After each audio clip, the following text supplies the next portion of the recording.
අපිට එන දැන් ඇවිල්ලා තියෙන්නේ ඇහැලේපොළ වලව්වේ වැක්ස් මියුසියම් එක බලන්න.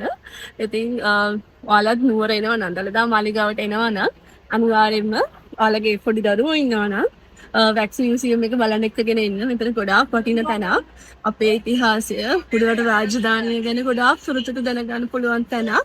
ඒ වගේම තමයි මේ පිටිපස්සෙන් පේන්නේ පරණ ප්‍රිසන් බිල්ඩින් එකේ තියෙන ආකේඩ් එක.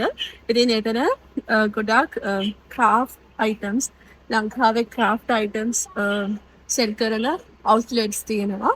ඉතින් ඒවා ඔරිජිනල් ශ්‍රී ලංකන් ප්‍රොඩක්ට්ස් තමයි තියෙන්නේ. ඉතින් ඔයාලත් එනවා නම් අනිවාර්යයෙන්ම වැක්ස් මියුසියම් එක වගේම මේ පිටිපස්සෙන් පේන පරණ බන්ධනාගාර ගොඩනැගිල්ල තියෙන ඒ ආකේඩ් එක බලන්න සහ ඒකේ shopping කරන්නත් ඔයාලට අවස්ථාව තියෙනවා. ඉතින් අනිවාර්යයෙන්ම එන්න කියලා මම ඔයාලට ආරාධනා කරනවා.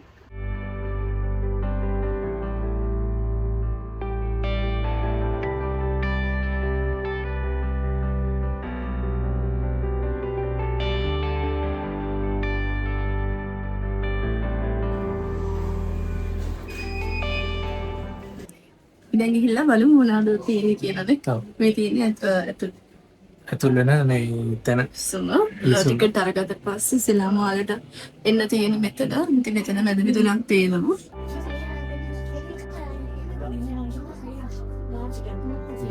ටිකට් එකක් එක්කෙනෙක්ට 700ක් තමයි වෙන්නේ දේශීය පැණි ටිකට් එක. උඩරට වැසියෝ රාසින් දෙයියෝ කියලා හඳුන්වන දෙවනි රාජසිංහ රජතුමා ක්‍රිස්තු වර්ෂ 1635 ඉඳන් 1687 කියන කාලේ, ඒ කියන්නේ අවුරුදු 52ක් ශ්‍රී ලංකා ඉතිහාසයේ වැඩිම වසර ගණනක් රාජ්‍ය පාලනය කරපු රජතුමෙක් විදිහට හඳුන්වන්න පුළුවන්. ඉතින් 1635 දී උඩරට රාජධානියේ අසහාය පාලකයා බවට පත් වෙන්නේ රන්දෙනිවල හා ගන්නෝරුව කියන ලංකා ඉතිහාසයේ රන් අකුරින් ලියවෙන යුද ජයග්‍රහණ දෙකත් අත්පත් කරගෙන. ඉතින් ගයිස්, රොබර්ට් නෝක්ස් කියන නම ඇහිච්ච ගමන්ම ඔයාලට මතක් වෙන්නේ මොකක්ද? එදා හෙළිදිව කෘතිය නේද? ඉතින් ශ්‍රී ලංකා ඉතිහාසය ගැන ඉංග්‍රීසි බසින් රචිත ප්‍රථම කෘතිය විදිහට හඳුන්වන්නේ මේ එදා හෙළිදිව කෘතිය. දෙවන රාජසිංහ රජතුමාගෙන් පස්සේ ඔහුගේ පුත් දෙවන විමල ධර්මසූරී රජතුමා තමයි රාජ්‍යත්වය ලබා ගන්නේ. ඒ ක්‍රිස්තු වර්ෂ 1687 ඉඳන් 1707 කියලා කියන අවුරුදු 20ක කාල සීමාව. ඉතින් ගයිස්, දෙවන විමල ධර්මසූරී රජතුමාගෙන් පස්සේ රාජ්‍යත්වයට පත් වෙන්නේ සිංහලයේ අවසාන රජු ශ්‍රී වීර පරාක්‍රම නරේන්ද්‍රසිංහ රජතුමා තමයි සිංහලයේ අන්තිම සිංහල රජතුමා විදිහට, සිංහල රාජවංශයේ අන්තිම සිංහල රජතුමා විදිහට හඳුන්වන්නේ. ඉතින් එතුමා 1707 ඉඳන් 1739 කියන කාලවකවානුවේ ලංකාවේ රාජ්‍ය පාලනය කළා. ඉතින් ගයිස්, ශ්‍රී විජේරාජසිංහ රජතුමා නරේන්ද්‍රසිංහ රජතුමාගේ පළමු බිරිඳගේ සහෝදරයා. එහෙම නැත්නම් රජතුමාගේ මස්සිනා විදියට හඳුන්වන්න පුළුවන්. ඉතින් මොහු පැවතෙන්නේ දකුණු ඉන්දියාවේ විජයනගර කියන පරම්පරාවෙන්. ඉතින් මොහුගේ සම්වැවේ වෙන්නේ මදුරයි නගරය. ඉතින් මේ රජතුමා හින්දු භක්තිකයෙක් වුණත් ජාතික ආගම වෙච්ච බුදුදහමේ ශිරස්ථිතිය වෙනුවෙන් ගොඩාක් දේවල් කරපු රජතුමෙක් විදිහට හඳුන්වන්න පුළුවන්. ඉතින් ගයිස්, ලංකා ඉතිහාසයේ රාජාවලියට අමතරව ලංකාවේ රාජ්‍ය පාලනය කරන්න, ඒ වගේම රාජ්‍යත්වයට පත් වෙන්න, ඒ වගේම බුද්ධ ශාසනයේ ශිරස්ථිතිය වෙනුවෙන් කටයුතු කළපු කීප දෙනෙක් ඉන්නවා. ඒ අතුරින් කෙනෙක් තමයි ලේව්කේ දිසාව කියලා කියන්නේ. ලංකා ඉතිහාසයේ අවසාන රාජධානි සමය වෙන්නේ මහනුවර රාජධානිය. ඉතින් මේ මහනුවර රාජධානියේ බුදුදහම වෙනුවෙන්, බුදුදහමේ ශිරස්ථිතිය වෙනුවෙන් කටයුතු කරපු මහා හිමිවරුන් කීප දෙනෙක් ඉන්නවා. ඒ අතුරින් කෙනෙක් තමයි උරුලෑවත්තේ ශ්‍රී පියදර්ශී ධම්මසිද්ධි මහා හිමියන් කියලා කියන්නේ. බුද්ධ ශාසනයේ ශිරස්ථිතිය වෙනුවෙන් කැපවුණු තවත් එක් මහිමිපාණන් නමක් තමයි තිබ්බටුවාවේ ශ්‍රී සිද්ධාර්ථ බුද්ධ රක්කිත නාහිමිපාණන් වහන්සේ. ලාංකීය ඉතිහාසයේ බුද්ධ ශාසනයේ ශිරස්ථිතිය වෙනුවෙන් අනුපමේයම මෙහෙවරක් කරපු තවත් එක් සංඝ පීඨවරයන් වහන්සේ නමක් තමයි වැලිවිට ශ්‍රී සරණංකර සංඝරාජ හිමියන් කියලා කියන්නේ. උන්වහන්සේගේ ගිහි නාමය වන්නේ කුලතුංග බණ්ඩාර. ඉතින් උන්වහන්සේ තමයි නැවත ලංකාවේ උපසම්පදාව පිහිටවන්න කීර්තිශ්‍රී රාජසිංහ රජු සමග එකතු වෙලා නැවත ලංකාවේ උපසම්පදාව ආරම්භ කරන්න මුල් වුණේ. ඉතින් ගයිස්, මේ වැක්ස් මියුසියම් එක ගොඩාක් වැදගත් වෙන්නේ පොඩි දරුවන්ට ඉගෙන ගන්න දරුවන්ට ඉතින් ඒගොල්ලන්ට අර පොතපතේ දැනුමට අමතරව මේ වගේ දෙයක් ඇස් දෙකෙන් දැකලා කන් දෙකෙන් අහලා මේ වීඩියෝ චිත්‍ර කතා දැකලා ඒගොල්ලන්ට ගොඩාක් ඒගොල්ලන්ගේ විෂයට ලොකු අවබෝධයක් විෂයට හොඳ දැනුමක් එකතු කරගන්න පුළුවන් තැනක්. ඉතින් ලංකා ඉතිහාසයේ උඩරට රාජධානිය ගැන ගොඩාක් දේවල් දැනගන්න පුළුවන්. අපි නොදන්න ගොඩක් දේවල් මෙතන අපිට ඩිස්ප්ලේ කරලා තියෙනවා. ඉතින් ගොඩක් ළමයි කැමති නැහැ ඉතිහාසය ඉගෙන ගන්න. ඒගොල්ලෝ අර එක කටපාඩම් කරන සබ්ජෙක්ට් එකක් බෝරින් සබ්ජෙක්ට් එකක් විදිහට හඳුන්වනවා. ඉතින් ඒ වුණාට මේ වගේ තැනකට එක්කගෙන ඇවිල්ලා ඕගලන්ට පුළුවන් වෙනවා ඒ සබ්ජෙක්ට් එකට කැමැත්තක් ඇති කරන්නත්. ඒ වගේම මේ වගේ දේවල් දැක්කහම අර මතකෙ හිටිනවනේ.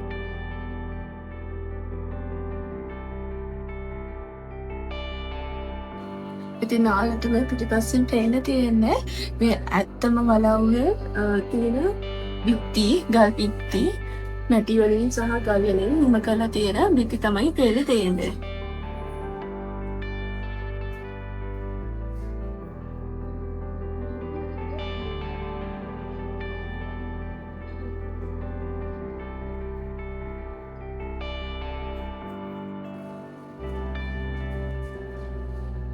ඉතින් මං ඊළඟට ඔයාලට කියන්නේ දේවේන්ද්‍ර මූලාචාරි ගැන. දේවේන්ද්‍ර මූලාචාරි කියලා කියන්නේ මහනුවර යුගයේ විසූ විශිෂ්ටතම රාජකීය වාස්තු විද්‍යාඥයා සහ ඉංජිනේරුවරයා.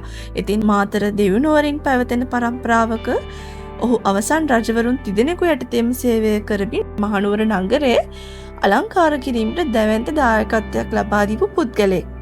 ඉතින් සර් රොබර්ට් බ්‍රවුන්රි කියලා කියන්නේ 1812 ඉඳන් 1820 කියන කාලය තුර බ්‍රිතාන්‍යයේ ලංකාවේ දෙවන ආණ්ඩුකාරවරයා ලෙස කටයුතු කරපු පුද්ගලයා. ශ්‍රීමන්ත් ජෝන් ඩොයිලි. ඉතින් බ්‍රිතාන්‍යයේ යටත් විජිත පරිපාලකයෙක් විදිහට තමයි මොහු ප්‍රසිද්ධ වෙන්නේ. ඉතින් මේ ශ්‍රීමන්ත් ජෝන් ඩොයිලි 1801 දී තමයි ලංකාවට පැමිණෙන්නේ. ඒ සිවිල් සේවයේ ලේඛකයෙකු විදිහට. ඔයාලට දරුවෝ ඉන්නවා නම් පාසල් නිවාඩු කාලේ හරි දවසක් වෙන් කරගෙන නුවරට ඇවිල්ලා මේ වැක්ස් මියුසියම් එක පෙන්වන්න ගොඩාක් වැදගත් තැනක් මේක. ඉතින් දරුවන්ට විතරක් නෙමෙයි ඉතිහාසය හොයන ඉතිහාසයට ආදරය කරන ඔයාලා හැමෝටමත් මේක ගොඩාක් වැදගත් තැනක්.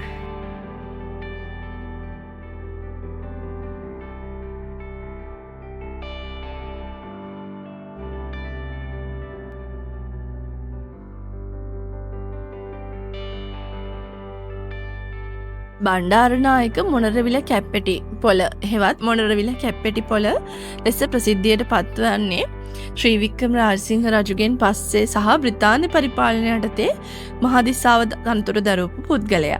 ඉතින් මොනරවිල කැප්පෙටි පොළ 1818 ඌව නිදහස් අරගලය මඩ පවත්වන්න බ්‍රිතාන්‍ය පරිපාලනය විසින් ඔහුව ඌව වෙල්ලස්සට යවනවා. නමුත් එහෙට ගියාට පස්සේ ඔහු අරගලකරුවොත් එක්ක එකතු වෙලා ප්‍රධාන පෙළේ නායකයෙක් බවට පත් වෙනවා. ඉතින් 1818 නොවැම්බර් 26 වෙනිදා බෝගම්බරදී රාජද්‍රෝහික වශයෙන් හංවඩු ගහසලා මරණ දඬුවම ක්‍රියාත්මක කරනවා. එහෙදී පෙන්නපු අසාමාන්‍ය වීරත්වය එහෙම නැත්නම් අසාමාන්‍ය ධෛර්යය නිසා උතුමා හරිම ප්‍රසිද්ධයි. ඇහැලේපොළ නිලමේ කියන්නේ මහනුවර රාජධානිය අවසන් කාලේ හිටපු විවාදාපන්නම චරිතයක්. ඉතින් ගොඩාක් ඉතිහාසඥයෝ ඔහුට චෝදනා කරන්නේ ලංකාවේ ඉංග්‍රීසින්ට පාවා දීමට මුල් වෙච්ච පුද්ගලයෙක් විදිහට. ඉතින් ඒ අනුව තමයි ඇහැලේපොළ හා රජු අතර මේ ගැටුම් පටන් ගන්නෙ. ඇහැලේපොළ එයාගේ ආරක්ෂාව පතා ඉංග්‍රීසින්ගේ සහාය ගන්න පැනලා යනවා. ඊට පස්සේ තමයි රජතුමා ඔහුගේ පවුල විනාශ කළා දාන්නේ. ඉතින් ගයිස් ඔයගොල්ලොත් වැක්ස් මියුසියම් එක බලන්න ආවොත් ආකේඩ් එක පැත්තට යන්න අමතක කරන්න එපා. ඉතින් මෙතන ගොඩාක් දේශීය නිෂ්පාදන තියෙන අවුට්ලෙට්ස් තියෙනවා. ඉතින් ඕගොල්ලන්ට පුළුවන් එතනින් විවිධ මිලදී ගැනීම කරන්න. ඉතින් මෙතන දේශීය රෙදිපිලි බතික් නිර්මාණ එතකොට හස්තකර්මාන්ත ආශ්‍රිත නිෂ්පාදන ඒ වගේම මැනික් පර්ෆියුම්ස් උනන්දුව කියන පර්ෆියුම් බ්‍රෑන්ඩ් එක ඒ වගේ ගොඩාක් දේවල් මෙතන තියෙනවා. එනිසා ඉතින් ඕගොල්ලෝ මේ පැත්තටත් එන්න අමතක කරන්න එපා. ඒ වගේම තමයි අපිට ආරංචි වෙච්ච විදිහට ඒගොල්ලන්ගේ රෙස්ටුරන්ට් එකක් ඕපන් කරන දේශීය ආහාර තියෙන අපි මේ වීඩියෝ එක දානකොට සමහරක් විට ඒ රෙස්ටරන්ට් එක ඕපන් වෙලා තියෙයි. ඉතින් ඒකත් හරිම සුවිශේෂී ආකාරයකට තමයි එතන ආහාර පාන පිළිගැනීම, එතන තියෙන ආහාරත් දේශීය ආහාර කියලා තමයි අපිට ඒගොල්ලෝ සඳහන් කරේ. ඉතින් ඔයගලන්ට පුළුවන් ඒක ඕපන් වෙලා නම් මේ වෙනකොට ඉතින් ඔයාලටත් පුළුවන් මේ පැත්තට ඔළුව දාන්න. ඒ වගේම රසවත් දේශීය ආහාර වේලක රස විඳින්න.